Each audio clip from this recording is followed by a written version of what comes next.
Olá, galerinha! Hoje nós vamos estudar um pouquinho os animais moluscos, que são os animais aí bastante representativos.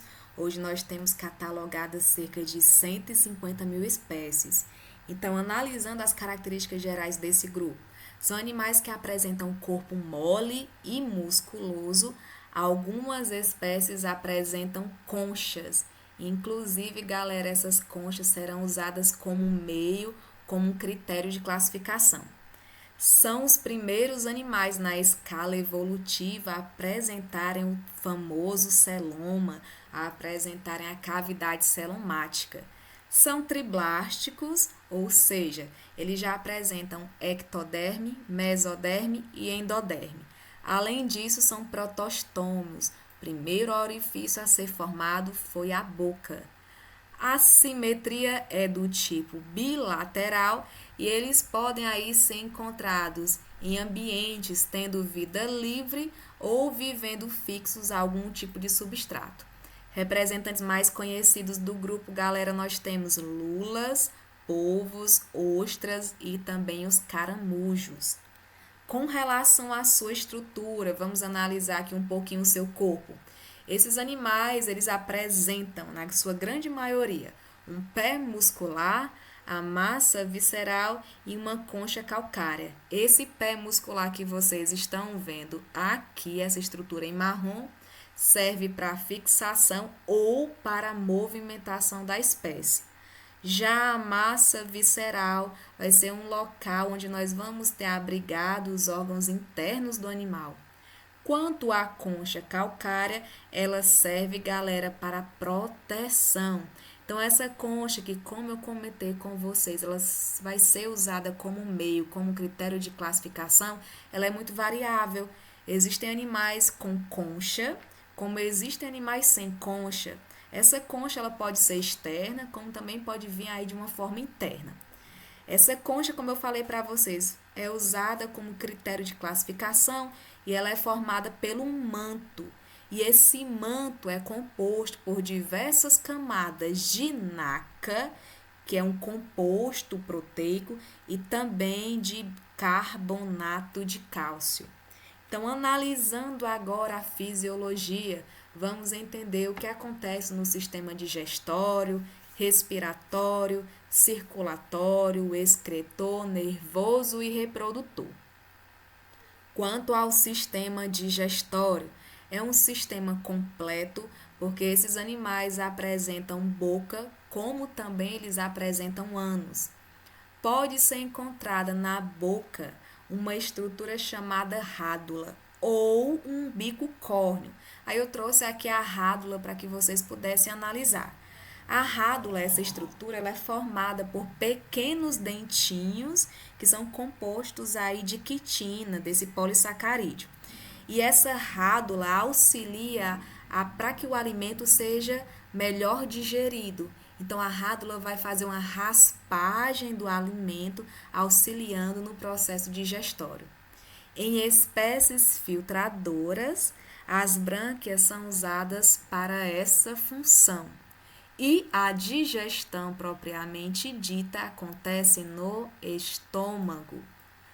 Quanto à respiração, os animais aquáticos respiram por meio de brânquias, já os animais de ambiente terrestres contam com um pulmão primitivo.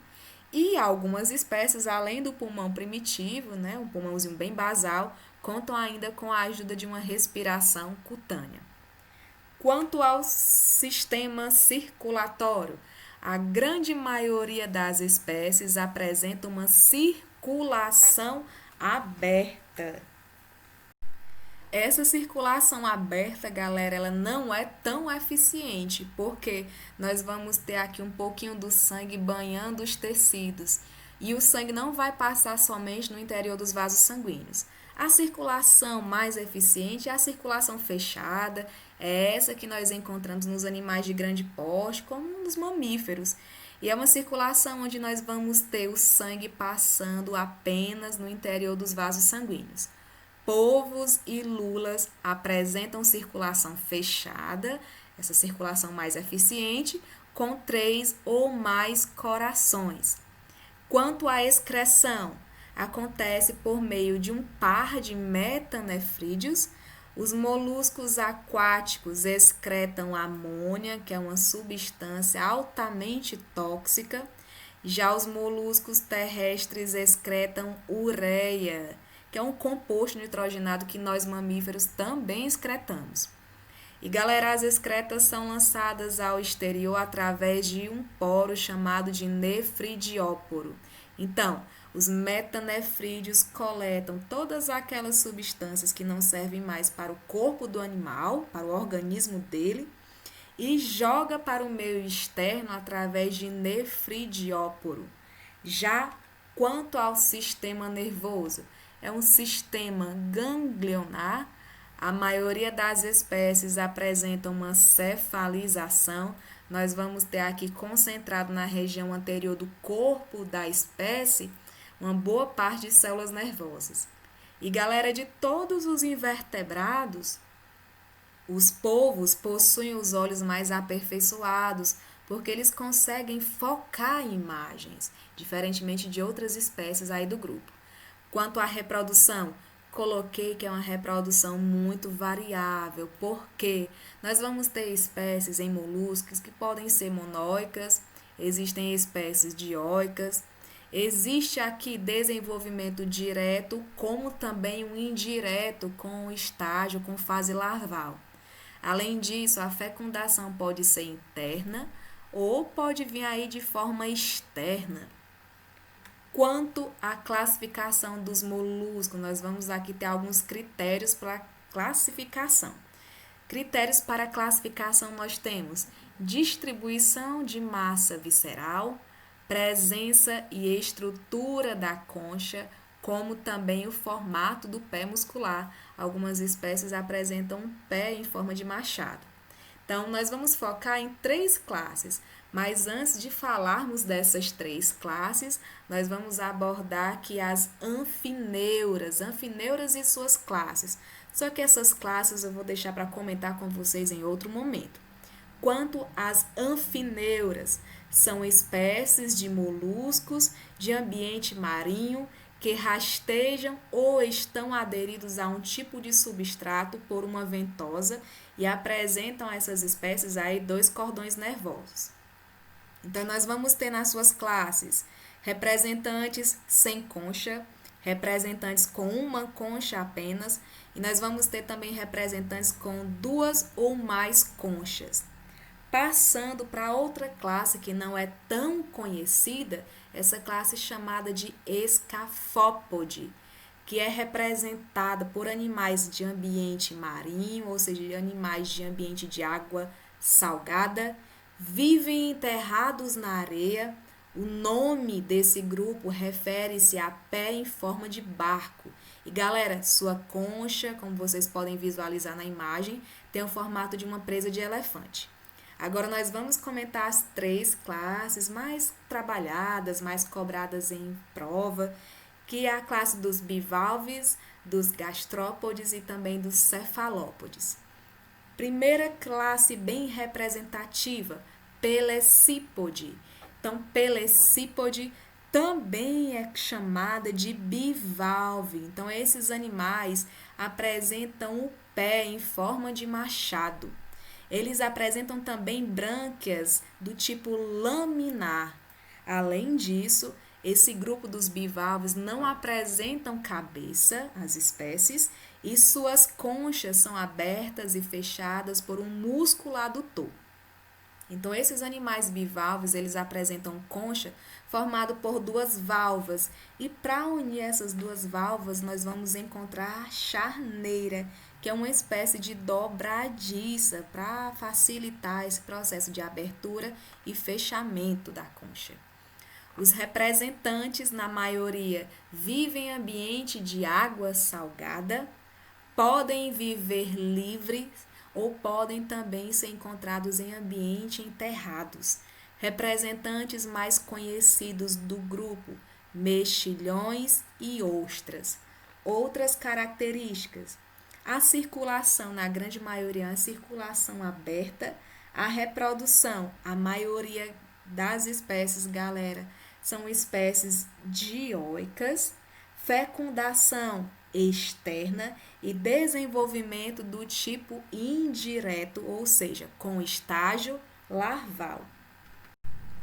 Agora nós vamos trabalhar com os animais gastrópodes. São os animais que apresentam o pé na barriga, o pé no estômago. É aqui que nós vamos encontrar lesma, caracol e caramujo.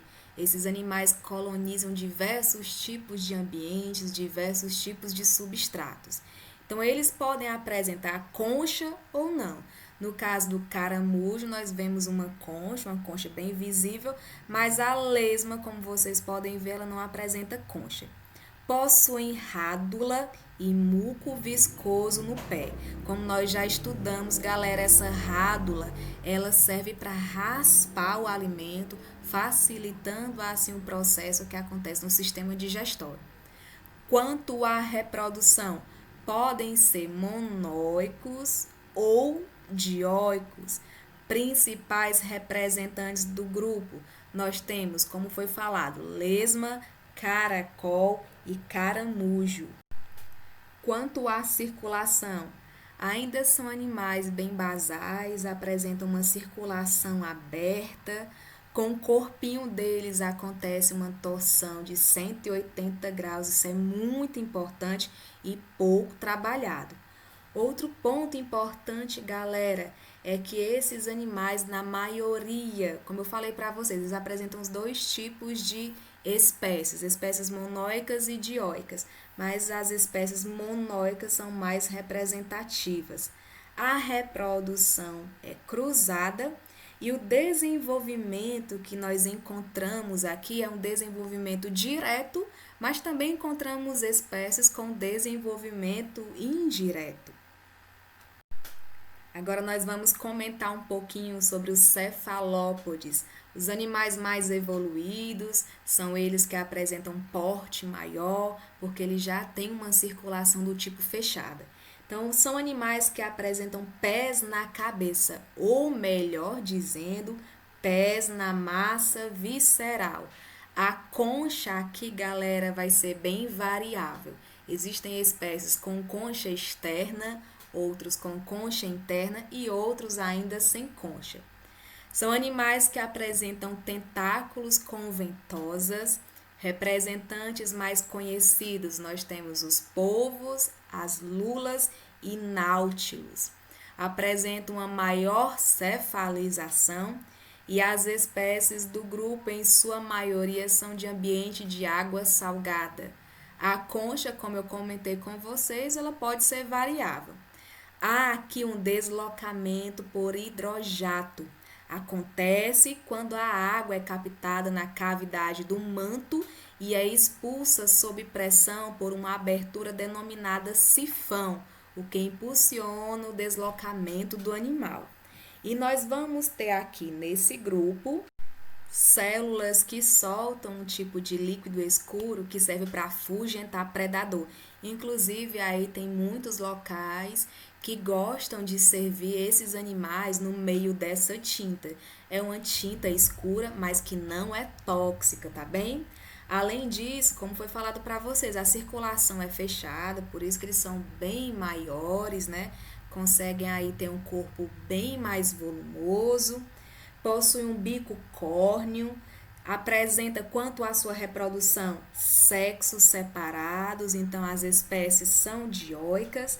A fecundação, galera, é uma fecundação interna com desenvolvimento direto, ou seja, nós não vamos encontrar nos animais desse grupo cefalópodes a presença de um estágio larval.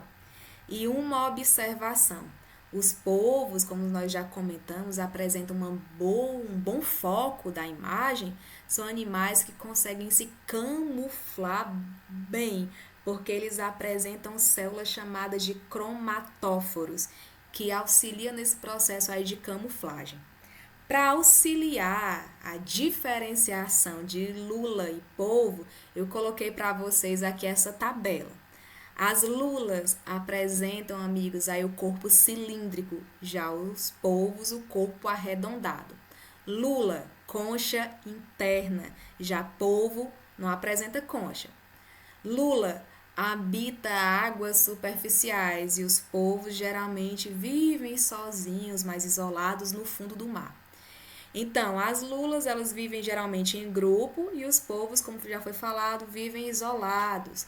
Lula apresenta aí 8 braços e 2 nadadeiras. Já os polvos apresentam aí somente os seus 8 braços. E com isso, nós concluímos o estudo dos animais moluscos. Espero vocês para analisarmos juntinho aí os animais anelídeos.